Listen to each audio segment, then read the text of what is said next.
Buenos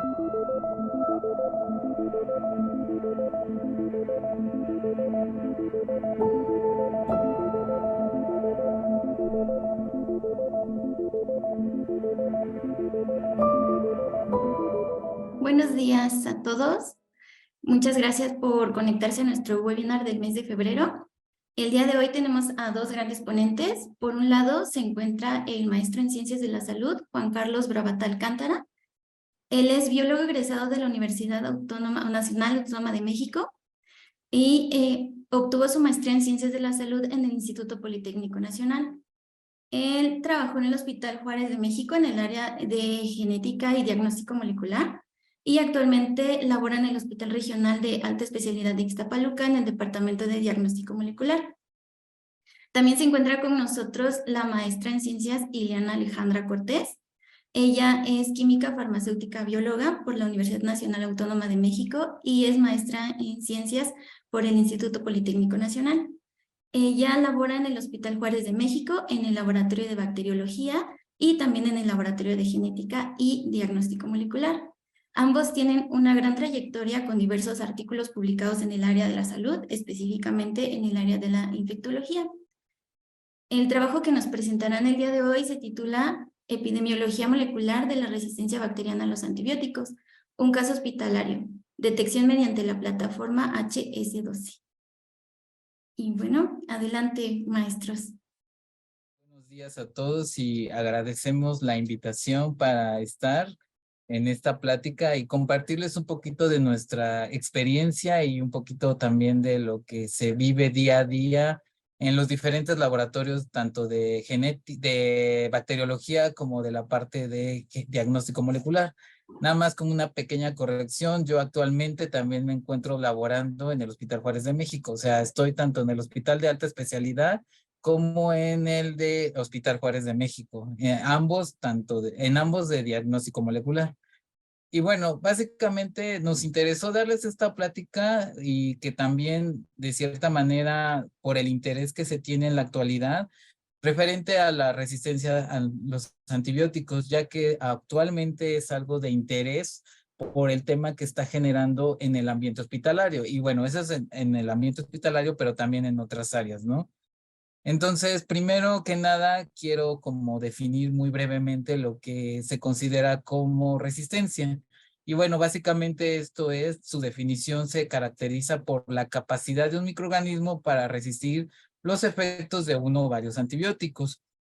Esto en la actualidad ha tomado mucho auge, ya que en el ambiente hospitalario existe un grupo de bacterias que está catalogada o se le nombra como bacterias del grupo Escape, donde se encuentran diferentes especies como son enterococos, Staphylococcus aureus, Klebsiella pneumoniae, Acinetobacter baumannii, Pseudomonas aeruginosa y enterobacterias. Estas, como tienen una gran relevancia por estar presentes en el ambiente hospitalario cuando se llega a presentar una infección asociada a la atención hospitalaria, tienen que dárseles tratamientos específicos a este tipo de bacterias.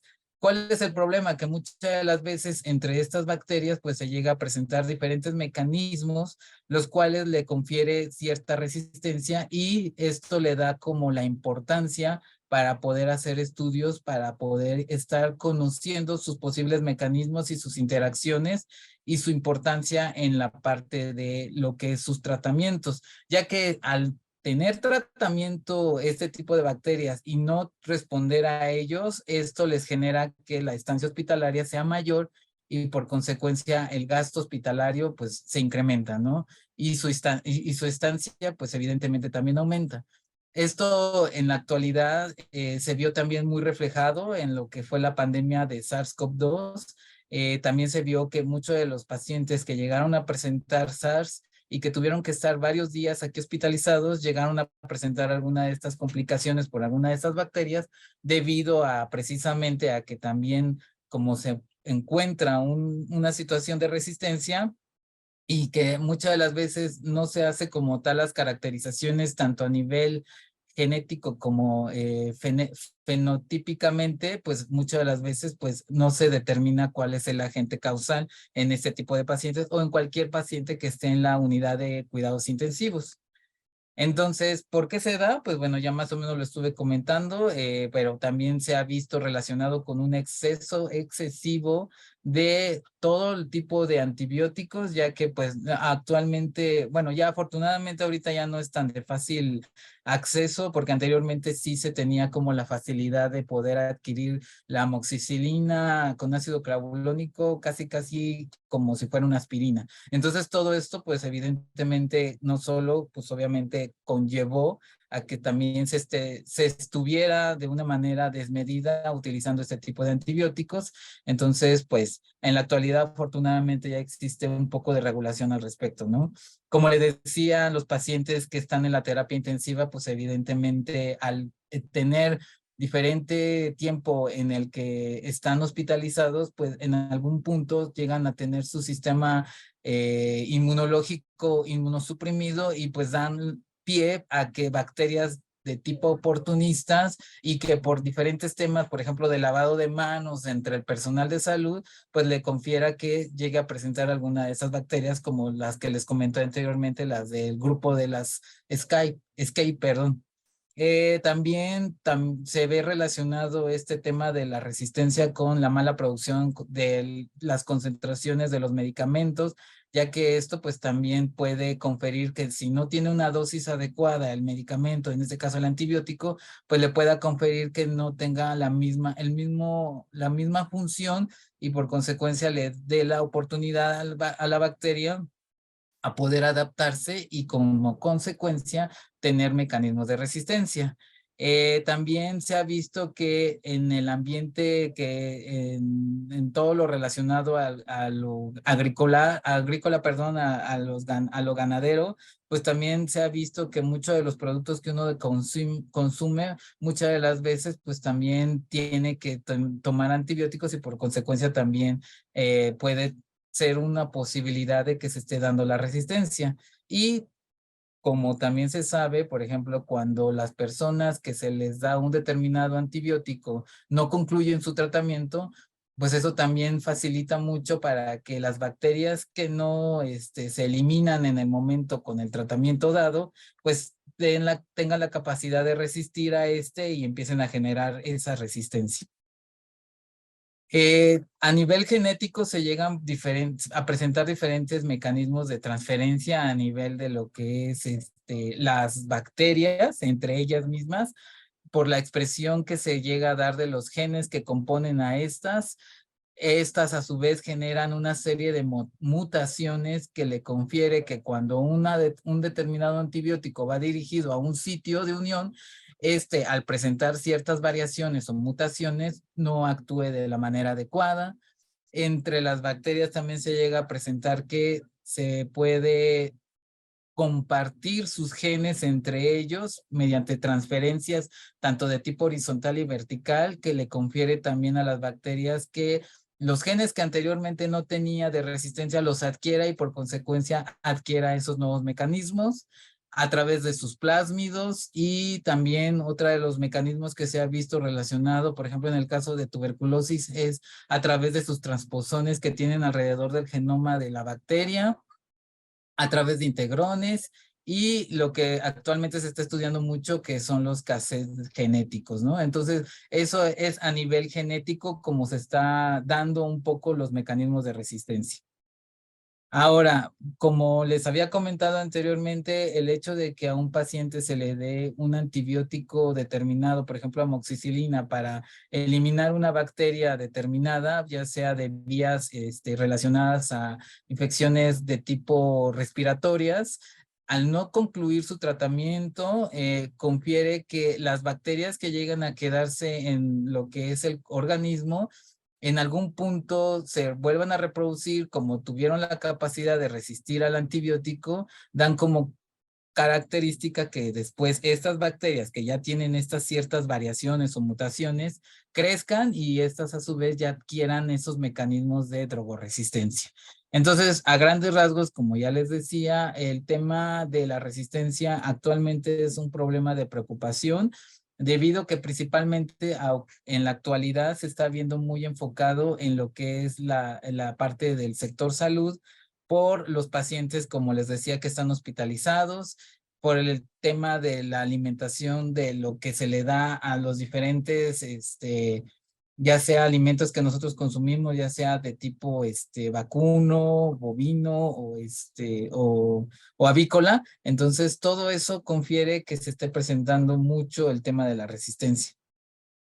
Y bueno, ¿cómo hacemos la caracterización para determinar todo esto? Bueno, existen dos tipos de métodos, principalmente son fenotípicos y genotípicos. Los fenotípicos, estos principalmente están dados en el área de bacteriología.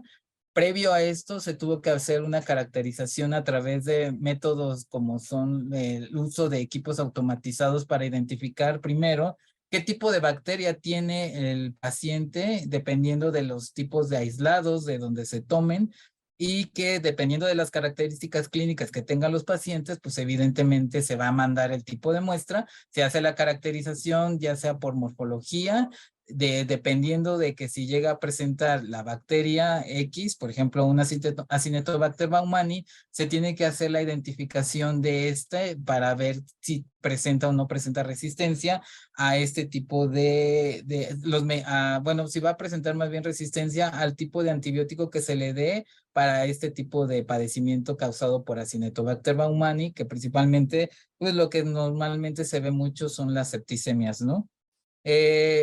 Y a nivel molecular es a través de métodos, a través de la genotipificación, perdón, de genes específicos a través de técnicas moleculares como son actualmente la PCR de punto final, PCR en tiempo real, para identificar un grupo de genes o varios genes y determinar a su vez la correlación que tiene con los medicamentos que se le administran y ver si presenta o no presenta resistencia. Y también en la actualidad lo que se está viendo y que lo que va a hablar un poquito más detalladamente la maestra Eliana, la parte de la secuenciación donde tú puedes caracterizar una región específica y ya dependiendo de esto, pues evidentemente ya puedes saber si se presenta clonalidades y conocer cuáles pudieran ser el origen de, por ejemplo, de los brotes que se pudieran llegar a presentar en los determinados pacientes, determinando la zona de donde se aísle el patógeno, ¿no? Entonces, bueno, eso sería como a grandes rasgos mi parte. Entonces, ahorita ya la maestra Iliana nos va a platicar un poquito de la parte de lo que es algo de nuestra experiencia aquí en la parte de lo que es el laboratorio y en el Hospital Juárez de México.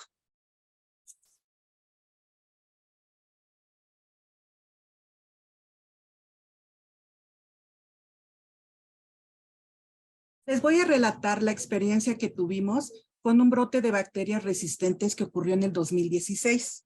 En esta diapositiva, de fondo podemos ver a Mictlanzíhuatl, con lo que ya nos da una idea de la importancia de la vigilancia de este tipo de microorganismos. En el Hospital Juárez de México se hace el diagnóstico bacteriológico de las muestras clínicas y además se realiza la vigilancia de la resistencia hacia los antibióticos de manera rutinaria. La identificación se realiza a través del cultivo de muestras clínicas, que ya con la cepa pura se realiza un ajuste del inóculo al 0.5 del nefelómetro de McFarland y se colocan en paneles donde ya están integrados los sustratos y los antibióticos a diferentes concentraciones. Estos paneles ya inoplados con la cepa que vamos a analizar se van a introducir dentro del equipo, se van a dejar 24 horas y al otro día obtenemos el resultado. El 21 de junio del 2016, al revisar los resultados, encontramos una alerta en el equipo proveniente de un aislado del servicio de la UCI que correspondía a una cepa de Klebsiella pneumoniae potencialmente resistente a los carbapenémicos. Y al otro día teníamos también otra alerta, ahora por Klebsiella oxytoca, también resistente a los carbapenémicos. En los días subsiguientes encontramos aislados con el fenotipo parecido. Aquí les muestro el perfil de sensibilidad antimicrobiano, donde observamos, que todos los aislados de Klebsiella oxytoca principalmente se encontraban resistentes a los carbapenémicos, a ertapenem, meropenem e imipenem. y todos los aislados que te habíamos tenido en el laboratorio que correspondían a Klebsiella pneumoniae eran resistentes a todos los antibióticos probados.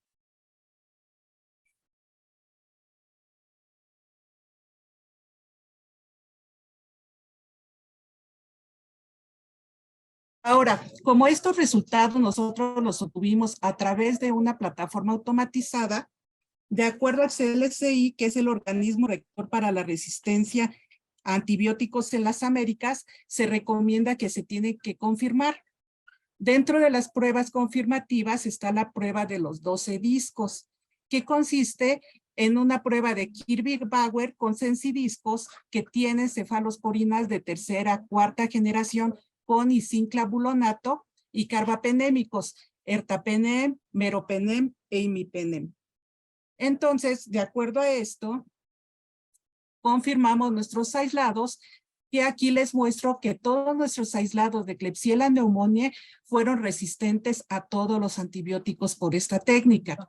Y los aislados de Klebsiella oxytoca, que en ese momento se reportó así, se comprobó su resistencia a los carbapenémicos. Ahora, como nosotros sabemos, la resistencia a los carbapenémicos va a estar mediada por enzimas, que son las carbapenemasas. Y de acuerdo a la clasificación de Almer, se van a dividir en clases, teniendo la clase A a todas las carbapenemasas serinproteasas, en la clase B a las oxacilinas y a la clase B todas las metalo-beta-lactamasas que requieren zinc para poder tener su actividad. Entonces, nosotros teníamos que saber qué tipo de carbapenemasa estaba presente en nuestros aislados. Para esto hicimos la prueba del EDTA, que consiste en colocar 2 discos de ertapenem en un cultivo de Müller-Hinton sembrado masivamente con la cepa probar. Y en uno de ellos se colocaban 10 microlitros de una solución de EDTA. Al otro, que era nuestro blanco, se iba a dejar sin hacerle nada, se incubaba a 37 grados por 24 horas y al otro día se leía el halo de inhibición si se encontraba presente. Como yo les dije anteriormente, las metalo-beta-lactamasas, que son las carbapenemasas más potentes, necesitan el zinc para trabajar. Y el EDTA es un agente quelante que va a tomar el zinc del medio, por lo cual si hay una metalo-beta-lactamasa no va a poder tener su acción ya que necesita el zinc. Y por esto la bacteria va a ser resistente haciendo un halo de inhibición. Por lo cual nosotros pudimos identificar que todos nuestros aislados de Klebsiella pneumoniae eran productoras de metalo-beta-lactamasas, pero los aislados de Klebsiella oxytoca no les pasó absolutamente nada, con lo cual nosotros podíamos saber que se trataba de otra carbapenemasa. Pero ¿cómo saber qué tipo de carbapenemasa es? Y además, necesitábamos conocer si solamente era un brote lo que teníamos o eran varios brotes de origen desconocido. Para esto tuvimos que entrarle a lo molecular. Pero ¿cómo lo hacemos? Estábamos en un laboratorio de bacteriología que no tenía una infraestructura adecuada como se requiere en un laboratorio de biología molecular. Además, no teníamos un superpresupuesto para tener y adquirir plataformas muy caras. Entonces, lo que hicimos, comenzamos a revisar todas las plataformas comerciales que había en el mercado y que pudieran ajustarse a nuestro laboratorio. Entonces, de todas las que nosotros revisamos y comentamos, elegimos esta, que es el LibriSport. Esta plataforma no requiere la extracción de ácidos nucleicos puros, ya que se puede utilizar a través de una suspensión de la bacteria o directa de la muestra clínica, por lo cual nos ahorramos todos los reactivos que se requieren para la extracción de ácidos nucleicos y además conseguir un área específica para ello. Es un método rápido, solamente tuvimos que conseguir un termociclador en otro laboratorio del hospital y al realizar la amplificación que en esta plataforma incluso ya vienen los cócteles de amplificación preparados, solamente nosotros tenemos que colocar en el inóculo y realizar la amplificación. El producto de PCR es el que se va a colocar directamente sobre el chip y mediante una hibridación de membrana mediante dot reverso de los amplicones, si hay una señal positiva se va a obtener una mancha. Y de acuerdo al patrón de manchas, que cada manchita va a tener en la matriz una sonda específica que va a detectar más de 40 especies bacterianas, género y especie, y más de 20 genes de resistencia de bacterias gram positivas y negativas, que son las más frecuentes. Por lo cual, esta plataforma fue muy amigable para nosotros. De esto probamos nuestros aislados para tener la confirmación molecular.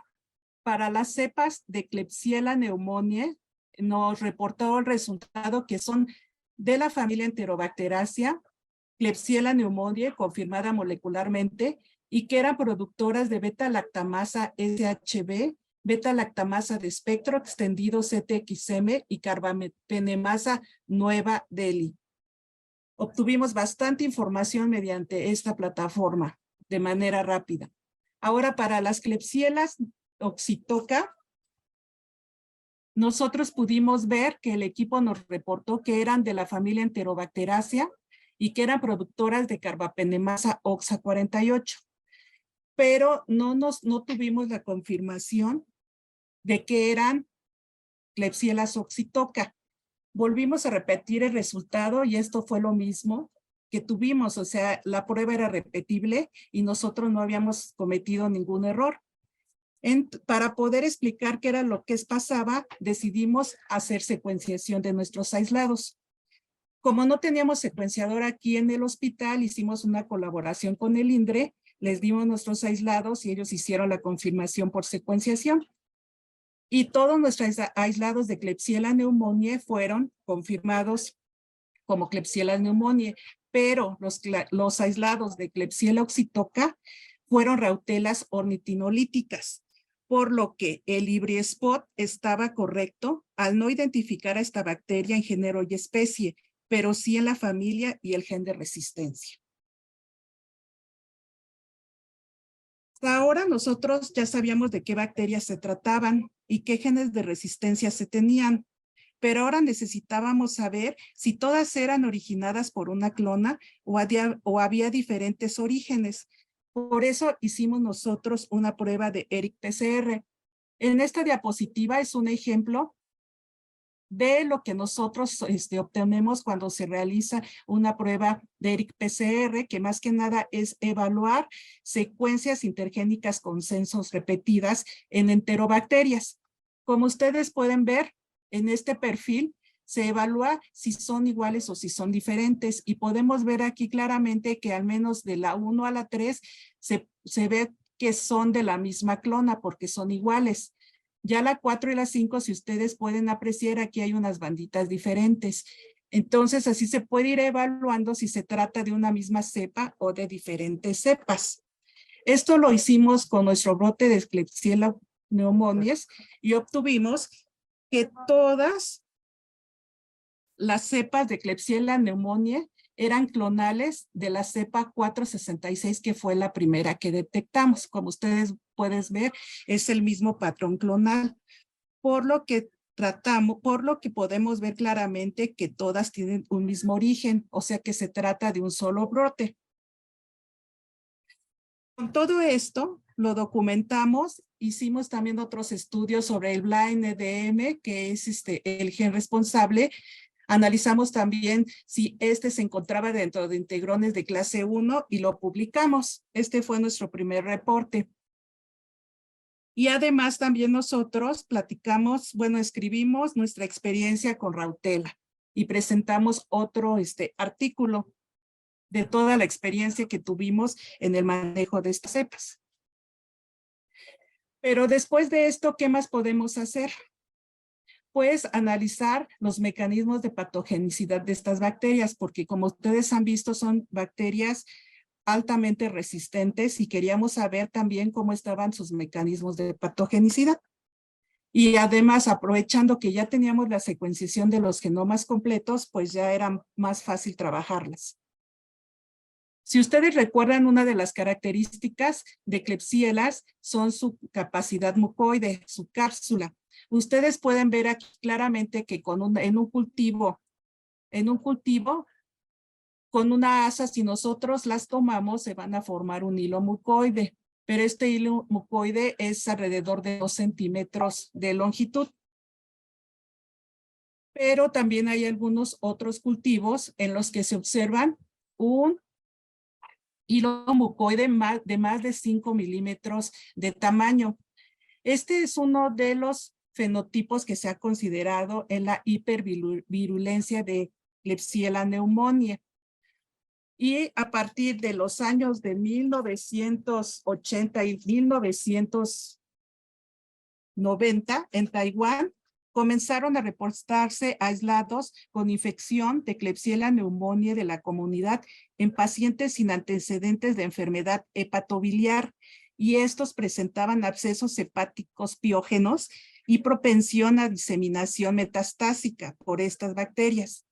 A estas se les buscó a través de genoma completo secuencias HBKP, que se les denomina ST, y el ST23, que se asocia a las Klebsiellas capsuladas de tipo K1, eran las que se denominaban como Klebsiellas pneumoniae hipervirulentas, hipermucoviscosas.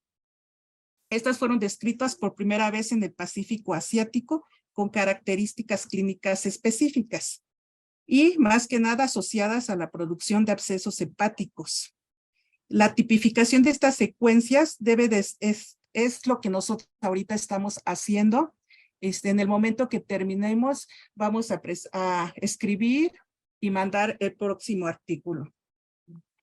Para finalizar, quiero comentarle nada más una cita de una doctora que trabaja con brotes hospitalarios, y ella menciona que la posibilidad de identificar marcadores en muestras clínicas y ambientales mediante técnicas de tipado molecular es la mayor aportación del laboratorio al conocimiento de la génesis de un brote. Gracias.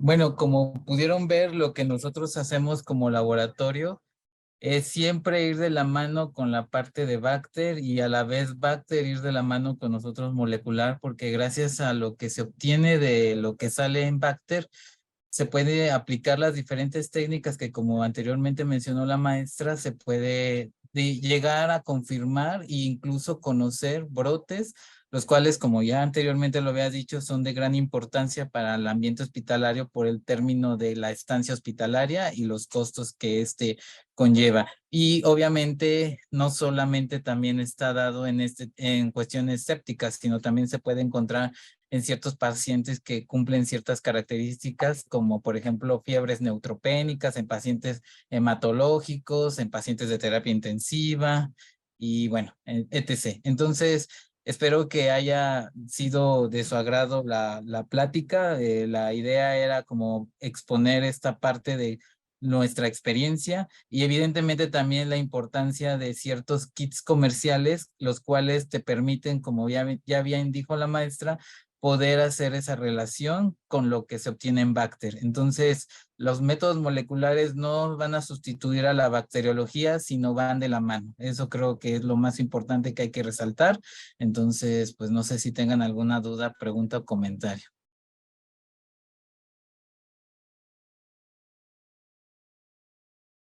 Bueno, muchas gracias a nuestros dos ponentes. Estuvo muy interesante su charla. Igual si tienen alguna duda pueden hacerla. Por aquí nada más nos apareció que si alguien quiere su contacto, ¿cómo se pueden poner en contacto con ustedes? Ok, bueno, básicamente nosotros nos encontramos en el Hospital Juárez de México. La maestra Ileana también se encuentra aquí en mi laboratorio por el tema de lo de la pandemia, por sus conocimientos en biología molecular, pues ahorita en la actualidad se encuentra aquí en este laboratorio. Entonces, Nosotros nos encontramos en el Hospital Juárez de México, el que se encuentra aquí en la avenida Instituto Politécnico, y les doy mi correo por cualquier cosita. Este es o si no, ahorita se los pongo en el chat para más fácil. Perfecto, gracias. Hay una pregunta. ¿La PCR para la identificación de genes es por punto final? Existen diferentes métodos comerciales, puede ser desde punto final, como bien lo comentaba la maestra, a través de una plataforma que lo hace a través de hibridación con diferentes marcajes de genes que se encuentran relacionados a la resistencia. Este chip propiamente es un kit comercial de la marca Master Diagnostic, y es correcto, el fundamento es PCR de punto final a través de un chip. Y bueno, aquí pues, la persona que está relacionado al Master Diagnostic se encuentra también en la presentación, y a lo mejor ella les puede dar mayor información al respecto. El sistema de DNA Flow es es hacer un PCR punto final y posteriormente una hibridación. Muchas gracias. ¿Alguien más tiene alguna duda? A ver, ya me apareció otra. Preguntan, ¿siempre es necesario hacer el cultivo una vez que se obtuvo un resultado mediante biología molecular antes de dar un tratamiento al paciente? Bueno, yo sí recomendaría que se hicieran a la par. Si se tiene que responder rápido, porque muchas veces en pacientes con sepsis se requiere, el tiempo es lo más importante. Yo creo que a partir de un resultado molecular sí podría darse un tratamiento, pero siempre se requiere hacer el cultivo para ver también, porque algunas veces los genes, hay ciertas secuencias de genes que no se expresan. Pero sí se requiere siempre, porque aparte el cultivo es el estándar de oro. Pero en determinados momentos, sí, con el resultado molecular, como en pacientes con sepsis o que les había dicho anteriormente, pues sí podría darse resultado a partir de un resultado molecular. No me entero a lo de los linfomas y mielomas, eso. Aquí hay otra pregunta. ¿Ha probado o escuchado sobre la prueba rápida para detección de mecanismos de resistencia a carbapenémicos, CARBA5? Estuve leyendo de estas técnicas que se utilizan medios de cultivo para detectar carbapenemasas. En lo personal yo no los he probado. Nosotros hacemos las pruebas que vienen referidas en el CLSI, que es el organismo rector, y ahí comentan otras pruebas que es con el ácido fenilborónico para detectar carbapenemasas que no son de la clase B. Pero nosotros decidimos mejor hacer pruebas moleculares porque iban a respondernos más sobre el tipo de carbapenemasas presentes y además tener ya la infraestructura para montar nuevas pruebas. Muchas gracias, maestra. Justo lo que le decía, que eso sí nosotros no podemos. Molecular sí no se... No, pues parece que ya no hay más dudas. Pues muchas gracias. Y bueno, a nuestros ponentes, muchas gracias a los maestros por su ponencia. Nada más esperamos su correo para contacto. Ok. Permítame. Sí, nos está pidiendo su correo. Y bueno, pues muchas gracias a todos por conectarse a nuestro webinar. Fue una plática muy interesante. A todos los que se inscribieron les haremos llegar un correo para que puedan indicarnos si requieren su constancia de asistencia al webinar. Y pues por favor sigan atentos a la página de Laboratorios Rosalind y a las redes sociales, Facebook e Instagram, para saber sobre nuestros siguientes eventos. Muchas gracias.